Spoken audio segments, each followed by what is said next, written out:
Être une femme sur les jeux vidéo, c'est souvent devoir prouver 2 fois plus pour recevoir 2 fois moins. Moins de visibilité, plus de critiques, des obstacles à chaque étape, sauf qu'en réalité, elles ne devraient rien avoir à prouver. Elles devraient pouvoir jouer comme tout le monde sans pression, et heureusement, certaines ne lâchent rien et changent peu à peu les codes en n'hésitant pas à prendre la parole. Alors quand on a eu l'occasion de participer à un événement sur le sujet, on a sauté sur l'occasion qu'était le Rising Day, organisé par Vitality et Aldi. Cet événement a mis les femmes en lumière, celles qui jouent, qui créent, qui inspirent. On y était pour écouter, comprendre, et on a eu la chance d'interviewer 2 joueuses pro de l'équipe Vitality sur League of Legends, les Rising Bees. Elles nous ont parlé de leur parcours, des problèmes quand on est une femme, de leur rage de vaincre, alors on espère que ça va te plaire et n'hésite pas à t'abonner à leur compte en description et à notre chaîne, c'est le meilleur moyen de nous supporter. Bienvenue avec Inside Esport, on retrouve Cha et Eva Luna, joueuses chez Rising Bees chez Vitality. On va commencer par une première question. Déjà, d'où est-ce que viennent vos pseudos? Mon pseudo, c'est mon arrière-grand-mère espagnole qui me l'a donné et elle voulait que je m'appelle comme ça. Du coup, sur mon bracelet de naissance, c'est écrit Eva Luna avec un seul N. Et voilà. Pas de signification. Ouais. Moi, c'est un peu ridicule. J'aime juste les chats. Voilà. Je posais la question. C'est pour ça. Votre lien, il est assez unique dans l'e-sport. Je crois que c'est Eva Luna, tu as demandé à BDS de récupérer Cha, faire une première équipe féminine. À l'époque, vous avez joué ensemble. Après être parti chez G2, Cha. Et vous vous êtes retrouvés un peu en finale lors de la Coupe des Étoiles. Qu'est-ce que ça vous a fait d'avoir joué ensemble et très rapidement d'être l'une contre l'autre? Ouais, en vrai, c'était bizarre parce qu'on avait fait la finale de la Coupe des Étoiles ensemble. Et du coup, l'année d'après, on l'a fait contre. Donc en vrai, après, dans tous les cas, tu veux gagner. Maintenant, ça rajoute un peu de l'enjeu parce que du coup, je jouais contre mon ancienne teammate, mais aussi mon ancienne structure, du coup. Donc c'était juste très excitant et je pense qu'on était toutes les deux, on voulait trop gagner. Bah, un peu la même. Après, moi, j'étais super contente pour Cha parce que l'année dernière, on était un peu tombés de court sur notre finale et je trouve qu'on avait fait une bonne finale toutes les deux. Donc moi, j'étais super contente quand elle a win. Est-ce qu'il y a, comme dans les teamfights, il y a une petite pression à viser quelqu'un plutôt l'une ou l'autre? Non. Compétition de trucs. Non, mais puisqu'on voulait on voulait continuer à jouer ensemble en plus sur l'année où entre guillemets on n'a pas joué ensemble, donc il n'y avait pas forcément de bif ou quoi. Plaisir aujourd'hui de rejouer ensemble. Moi, très contente de rejouer avec Eva. En fait, moi, je suis une joueuse assez calme. Je trouve qu'on se complète dans le sens où elle, c'est une très bonne leaduse et c'est un peu le clown de l'équipe, comme elle dit. Donc voilà. C'est pas moi. Si, c'est ton idiot, c'était le clown. Non. La dernière fois, c'est Chroma qui a dit que je disais. Ah oui, mais bon, c'est le clown de l'équipe. D'accord. Voilà. Du coup, voilà, moi, je suis très contente de jouer avec Eva. Quand vous étiez plus jeune, vous avez joué aux jeux vidéo assez tôt. Est-ce que vous avez été un peu mis de côté par rapport à d'autres groupes d'amis, que ce soit filles ou garçons, parce que vous jouiez aux jeux vidéo? Comment ça s'est passé? Non. Non, on m'a pas. Enfin, mes amis, ils m'avaient pas rejeté. C'est juste que mes amis filles, en tout cas, ne jouaient pas aux jeux vidéo, donc j'avais pas cette passion à partager avec. Voilà, je jouais un peu seule au final. Bah moi, j'ai commencé à jouer avec mon papa. Du coup, c'était un peu différent. Et j'avais pas vraiment d'amis filles, donc j'avais que des amis garçons, donc ils jouaient, mais pas tant que ça, donc au final, je jouais plus que mes amis garçons. Ok, donc c'était vraiment la gameuse du groupe. Ah ouais. Ok. Tant que ça? Bah j'ai commencé à jouer à WoW à 7 ans, Ok. donc c'était déjà la puante originelle, quoi. Ah mais Blue à 7 ans, t'en as 23, c'est ça? Ouais. T'étais vraiment un peu. Je continue à jouer de temps en temps, Ok, d'accord. c'est mon jeu de cœur. Est-ce que vous avez un moment marquant, toutes les deux, un moment que ce soit de joie, de tristesse, Ensemble? ouais, toutes les deux, que vous avez eu dans toute votre carrière? Bah je pense la finale, en vrai. Ouais, finale BDS, Coupe des Étoiles. Je pense que on était très déçus. Je pense même le EC, l'Equal Esport qu'on avait fait. Je pense que c'était beaucoup d'émotions. Ouais, je pense que on avait de l'espoir et on voulait win, on voulait trop win, et je pense qu'on a perdu d'une manière en plus qu'on voulait pas. Donc je pense un mélange de tristesse, de regret, ce genre de choses. Voilà. Ah, c'est vrai que c'est assez compliqué, surtout de ce genre de pression au final. Mais bon, ça va peut-être être la bonne année aujourd'hui cette année avec la super équipe. On sait jamais. On espère. On va vous suivre en tout cas. On va passer un peu dans le côté e-sport féminin. Bon, je sais qu'on a beaucoup parlé, donc il y a peut-être des questions qui vont venir. Avec la visibilité aujourd'hui que vous avez, alors, en tant que joueuse pro, streameuse, vient aussi parfois une certaine forme de critique, que ce soit positive ou négative. Comment vous la vivez, que ce soit in-game, IRL? Est-ce que vous avez des stratégies pour vous prémunir de ça? Comment vous gérez?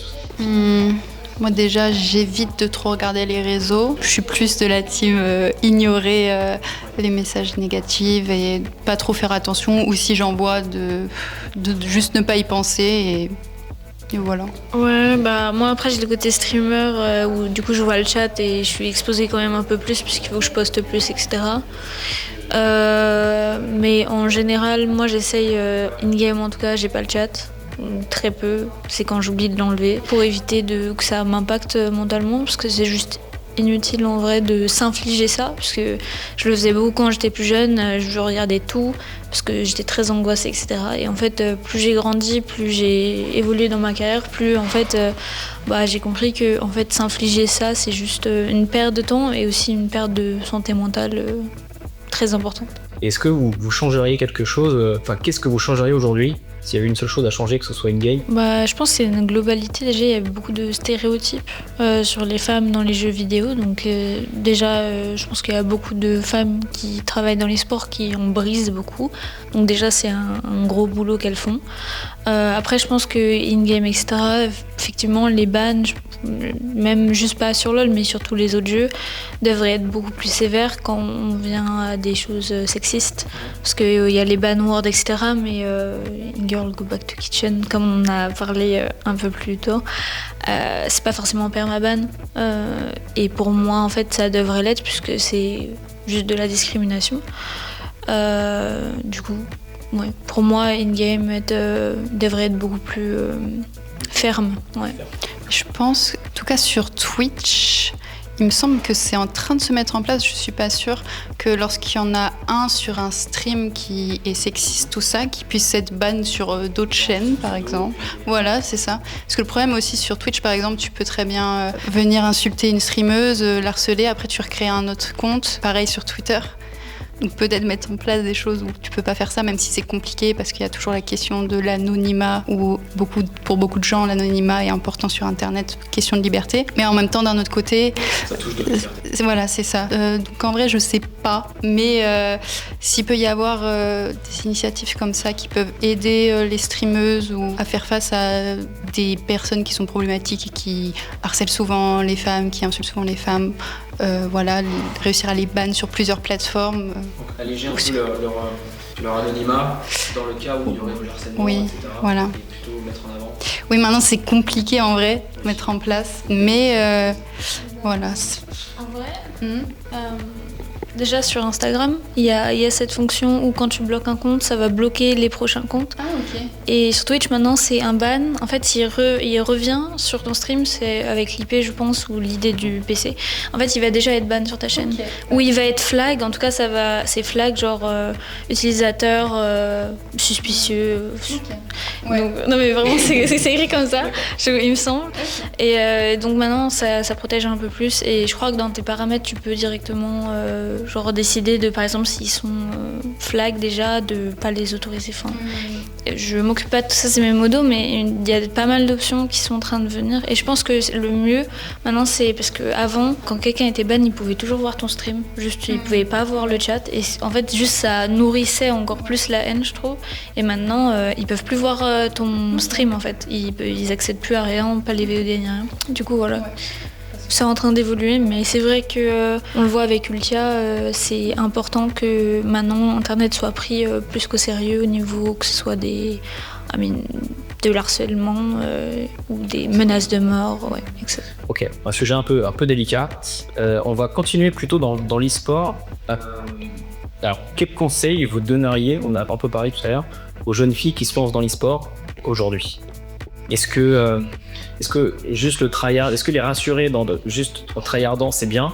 Est-ce que il faut forcer un peu l'opportunité, il faut se démarquer d'une certaine façon en faisant peut-être du stream en étant que ça a été plus public? Forcément, la solo queue grind le plus haut possible. La solo queue, c'est un peu ton CV en vrai. Si t'as un Hello, ce sera beaucoup plus simple pour avoir une team derrière.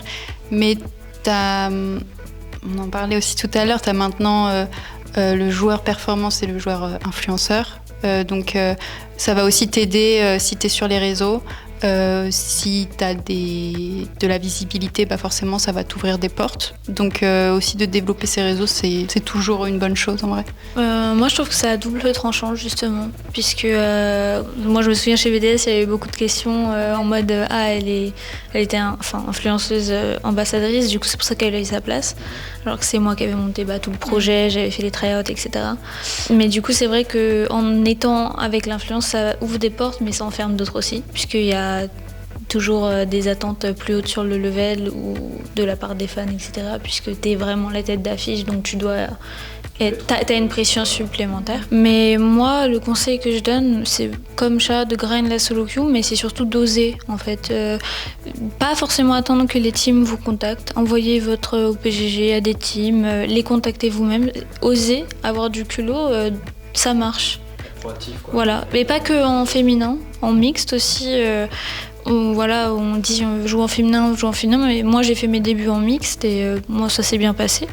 J'avais juste arrêté car je voulais me focus sur le stream et je suis revenue parce que je voulais rejoindre compète. Mais oser rejoindre des petites équipes masculines, ça veut pas dire ils doivent être challenger, etc. Mais jouer en full master team mixte, ça va vous aider à step up, ça vous donne confiance en soi avant vos premières équipes full pro. Voilà. Du tryhard, du culot, ouais. Et ça ira. Ouais, et avoir confiance en soi encore une fois. Ouais. Qu'est-ce qui, selon vous, a le plus changé pour les femmes dans l'e-sport ces dernières années? Et au contraire, qu'est-ce qui n'a pas du tout? Pour moi, ce qui a changé, déjà, c'est l'ouverture de la scène féminine enfant. Que ce soit plus juste à 1 ou 2 tournois dans l'année. On a Game Changer qui va arriver, donc déjà c'est un très très gros pas. Si on parle juste du féminin et pas juste de League of Legends, Valorant aussi ça a été une très grosse pierre à l'édifice, qu'il y a eu Game Changer avant League of Legends, mais juste qu'il y ait des joueuses pro sur Valo, etc. C'était super important en fait, tout simplement, pas que sur un jeu. Donc déjà il y a juste des meilleurs circuits, des meilleurs formats et on espère que ça continue dans le bon sens d'avoir une ligue formatrice. Et ce qui n'a pas changé je pense c'est juste le sexisme en vrai et la toxicité. Voilà. En fait si on regarde je pense il y a 5 ans ou voire 10 ans il n'y avait aucune compétition féminine. Maintenant on a des compétitions féminines amateurs et on va bientôt avoir les Game Changers. Donc ça je pense que c'est une incroyable évolution. Donc ce sont de très belles initiatives, mais c'est vrai que des fois, comme on voit sur les réseaux ou sur Twitch, on retrouve quand même beaucoup de sexisme ou même de transphobie, comme on le voit en ce moment. Donc des fois, on a un peu l'impression qu'on avance, mais on fait des pas en arrière. Mais j'espère qu'en tout cas, avec l'arrivée des Game Changers, ça va vraiment faire changer des choses. En fait, c'est la notoriété, j'ai l'impression, de la scène féminine qui prend plus en plus de place. Oui. Du coup, le sexisme vient avec. Ouais. Donc c'est un peu tranchant maintenant. Okay. Merci pour ces mots. Si vous avez un dernier mot à ajouter, un dernier message à faire passer, ce que vous voulez, vous êtes libre. C'est un message. Moi je pense, je peux parler au nom de toute l'équipe, mais nous on est tout heureuses d'avoir cette opportunité de jouer pour Vitality et d'être joueuse pro. Donc on fera de notre mieux de représenter la structure et aussi d'inspirer des filles à être joueuses pro. Voilà. Super.